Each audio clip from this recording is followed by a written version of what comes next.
نماز اثر ہے یا مغرب ہے، واللہ عالم اس وقت فقیر کے صحیح طرح مستحضر نہیں ہے، پر نماز اثر یا مغرب کی ہے۔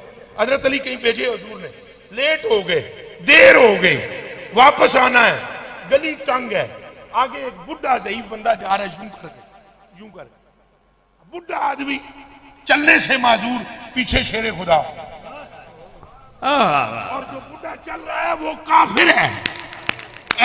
سنو منڈی گل، وہ کون ہے؟ اے ذرا اونچا آواز بھی ہو، کون ہے؟ اب علی پاک کو نہیں پتا مسئلہ کیا ہے؟ علی سے زیادہ کوئی مسئلے جاننے والا ہے؟ وہ مشرک ہے، مشرک، کافر، بڈھا۔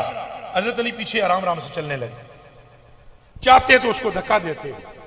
نماز جاتی ہے، ایک طرف نماز ہے، ایک طرف شیر خدا ہے، اور چاہتے تو دھکا دے کر آگے آتے، نہیں دیا دھکا، آہستہ آہستہ ادھر نماز بھی کھڑی ہو گئی، سرکار امام ہے، رحمت للعالمین امام ہے، تو سجدے میں آپ گئے نا رکوع میں سرکار، تو رکوع لمحہ، اللہ اللہ، لمحہ ہی لمحہ، رکوع لمبا، اتنی تاخیر رکوع میں کہ صحابہ نے کبھی نہیں دیکھی۔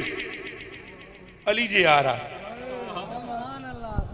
مرتضیٰ شیر خدا جو آ رہا ہے، لمبا رکوع، اب صحابہ کو تو نہیں تھا پتا، رکوع لمبا، ادھر علی آئے، رکوع میں ملے، حضور نے فرمایا سمع اللہ لمن حمدہ، نماز ختم ہوئی، صحابہ نے ہاتھ جوڑے، جان قربان کراں، رکوع لمبا کرنے کا حکم آ گیا ہے؟ فرمایا نہیں، آگے پھر لمبا ہویا ہے آج، علی سے پوچھو، پوچھو علی سے ہم نے لمبا کیوں کیا ہے؟ علی آپ بتائیں، عرض کی وہ بڑھڑا تھا، اگر چاہتا دھکا دے کر تو گزر کے آ سکتا تھا، تو میں نے کہا کافر ہی صحیح ہے تو خدا کا بندہ، تو آرام سے آیا ہوں، اسے تکلیف نہ ہو۔ فرمایا تیری اس بات کی وجہ سے رب نے جبریل کو نماز میں بھیجا، میں چاہتا تھا کہ سمع اللہ لمن حمدہ کہوں، جبریل نے کہا اللہ کہتا ہے جب تک علی نہ آئے تو رکوع سے نہ اٹھیے گا، وہ ایک بڈھے کے ادب کی وجہ سے ہنستا آ رہا ہے۔